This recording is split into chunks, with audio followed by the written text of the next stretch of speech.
নমস্কার।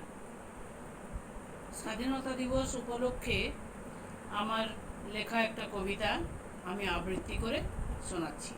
কবিতার নাম স্বাধীনতা দিবস। বলি, তোরা যাবি না এলো? কোথা আলো? ই বাবা, আজকে 15ই আগস্ট, স্বাধীনতা দিবস। ই বাবা, উঠো আবার কিলো, 15ই আগস্ট তো কি হয়েছে?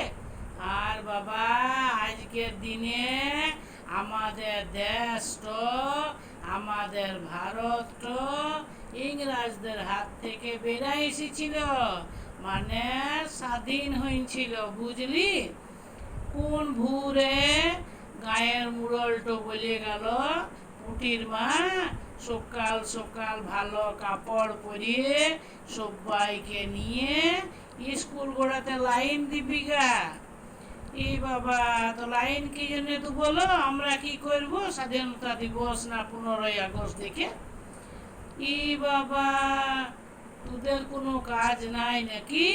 বলি, আজকের দিনে আমাদের দেশের জন্যে যে সব মনীষীগুলা জীবন দিনছিল, লড়াই করেছিল, ওদের ফটোতে যেয়ে চন্দন দিতে হবে, মালা পরাইতে হবে, কত কি দিবে জানিস? বলেছে দোনাই করে সেও দিবে, বন্দিয়া দিবে, 2টা করে জিলাপি দিবে, আরো বলেছে সবাই মিলে যেয়ে সকাল সকাল লাইন দিবি, কত নেতা আসবে, কত মন্ত্রী আসবে। আর যা পারা মন্ত্রী নেতা আমাদের কি করবে? ওরা তো নিজেদের পেট গোলাকে ভরাইতেই ব্যস্ত থাকে, আমাদের জন্য কিছু চিন্তা করে?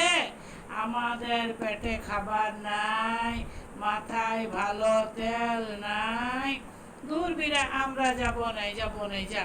হ্যাঁ, নেতা মন্ত্রীদের কথা শুনে ঘন্টার পর ঘন্টা যেয়ে দাঁড়াই থাকতে হবে, দূরবীরা যাব নাই। নালো অমনি বলিস না। বলি, দেখিয়েছিস টিভিতে খবরে অন্য দেশের লোকরা নিজেদের দেশ নিয়ে কত গান করে, কত গর্ব করে, তো আমরা করব না? যে যা বেইমানি করছে করুক গা, আমরা কেন আমার দেশের সঙ্গে বেইমানি করব? আমাদের ভারত মাটো, আমাদের দেশ আমাদিকে খাবার দিচ্ছে, জল দিচ্ছে, হাওয়া দিচ্ছে, পেটের থেকে ফসল উগাইলে আমাদের পেট ভরাইছে, তো আমাদের কি আমাদের দেশের জন্য কোনো কর্তব্য নাইলো? যাবি নাই বলে দিলি, বছরে একটা দিন, তাতে তোরা যেতে পারছিস না? ওইসব মানুষগুলা যারা জীবন দিয়েছে, ক্ষুদিরাম, নেতাজি, দীনেশ, বাদল, আরো কত আছে, তাদেরকে প্রণাম করতে হয়, তাদের কাছে একবার যে মাথা ঠুকতে হয়।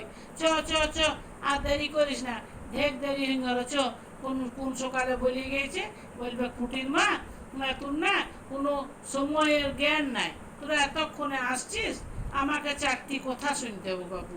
চ চ, ভালো কাপড় পরিলে নিচ আসুন, যাবার সময় না আমার সঙ্গে বলবি বন্দি মাতরম, বন্দি মাতরম, বন্দি মাতরম। ধন্যবাদ।